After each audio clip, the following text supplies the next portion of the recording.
mahalaga sa pag-steam ng puto, of course, meron kayong steamer.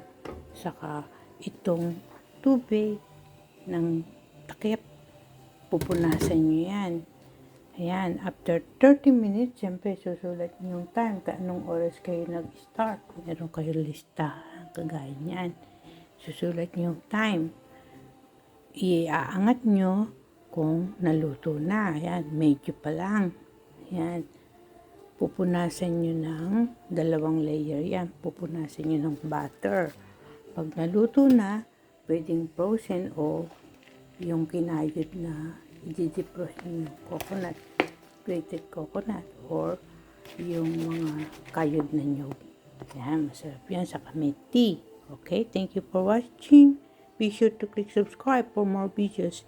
Lalagay ko rin yung mga dati kong vlog ng pagluluto ng puto. Bye!